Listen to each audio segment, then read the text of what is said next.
Take the mark of the beast. Come on, Dennis. Oh. Dennis Burke, come here. Oh. Take the mark of the beast. Take the mark of the beast. Come on, Dennis. Oh. Dennis Burke, come here. Oh. Take the mark of the beast. Stille ballen van de mannen. Ik heb aan mijn ballen, mannen, maar steeds de bal. Ik heb vader. Ballen, maar ballen, maar tegen de beest. Dat is samen. Ja. Helemaal bokken met deze.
Under these friendly trees. So shall we burn thee once again this night? Flames that keep thine The King of Country is not speaking in tongues. shall read the sign. Let's not burn. Set the cross flame. The word of the lady ran through the finger and her head, and when she falls over onto the floor, laying there unconscious on her back after being affected by the spiritual animal. Which hither ye have fought from regions where I reign. Ye fools and priests, I spit upon your fire.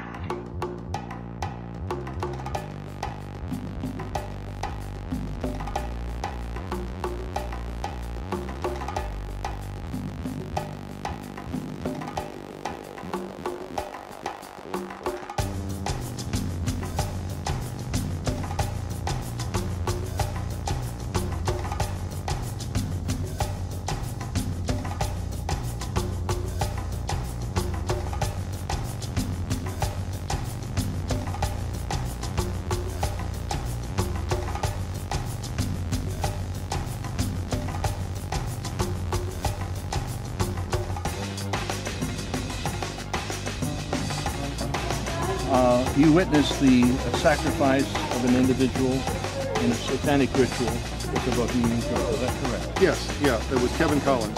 And I've also made this very public that I was one of 3 or 4 people that kidnapped him off the streets of San Francisco. And so Kevin Collins was chosen by Michael Aquino, and because he was a Catholic young virgin boy.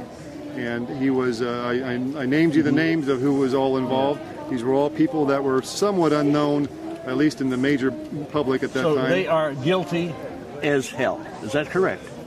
They are as guilty as most people in the world are of murder.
working through these men in these meetings.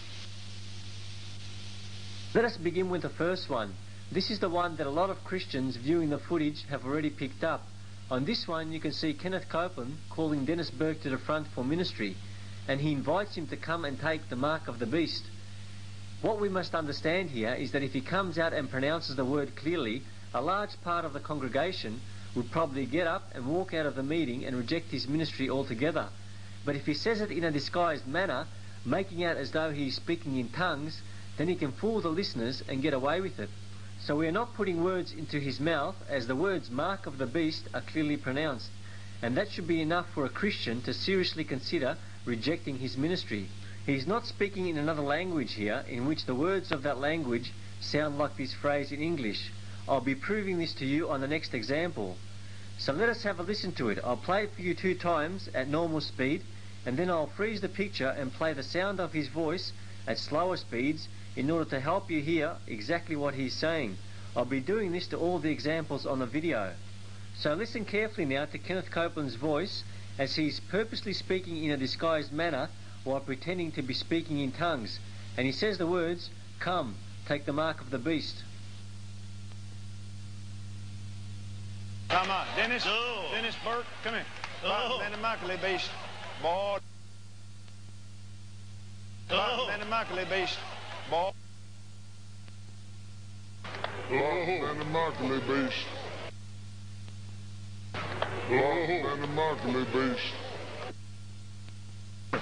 Man, the mark of the beast. Come on, Dennis. Oh. Dennis Burke, come here. Oh. Man, the mark of the beast. Boy. If you had any doubts about that one, this next one should settle the matter. Here he has called a couple to the front named Mark and Scarlett. He's pretending to be prophesying over them in tongues, and after he is finished, Rodney Howell-Browne makes out as though he's giving the interpretation of the tongue. Kenneth Copeland is not speaking in tongues here. He's speaking in plain English, but in a disguised manner. He babbles out a few words over the lady while pointing his finger at her head, and then she falls over onto the floor, laying there unconscious on her back after being affected by his spiritual powers. Then it's the man's turn to receive ministry. It's at this exact point that you can hear Kenneth Copeland starting to speak in disguised English. He turns to look at Rodney Howell-Browne, pretending to be prophesying over the man in a tongue, and he says the following words: "Tell my brother now take the beast, take together Satan here. Yeah, have the mark off from the beast." While Kenneth Copeland is saying all this, you can see that Rodney Howell-Browne is understanding every single word that Kenneth Copeland is speaking, as he kind of chuckles and has a laugh about it. Since this is a long phrase, I'll play it for you in 2 sections, as I'd like to make sure every one of you hears it. Listen for the first half. Listen very carefully to Kenneth Copeland's voice, and you'll hear him say, "Tell my brother now take the beast, take together Satan here." Well, my body, my diggly beast, got a sermon there. Well, my body, my diggly beast, got a sermon there. Well, my body, my diggly beast, got a sermon there. Well, my body, my diggly beast, got a sermon there. Well, my body, my diggly beast, got a sermon there. Well, my body, my diggly beast, got a sermon there. Well, my body, my diggly beast, got a sermon there. I'll play the second part for you now. Listen carefully again to Kenneth Copeland's voice. He's looking at Rodney Howell-Browne and communicating with him in disguised English about the man who is about to be ministered to. He says the words, "Yeah, have the mark off from the beast." Yeah. Adam on both remedies. Yeah. Adam on both remedies. Yeah. Adam on both remedies. Yeah. Adam on both remedies. Yeah. Adam on both remedies. Telepagar masko terpa eliklikin stille ballen van de mannen. Ik heb aan mijn ballen mannen maar steeds geboren. Che fara ma balle ma tegele bish da samene. Yeah. Era mo bokra medis. Hallelujah. It's a new day. It's a new day, saith the Lord. This is the time of a breakthrough. Yes, for you too, stepping across a threshold. Sakota, baby. Man,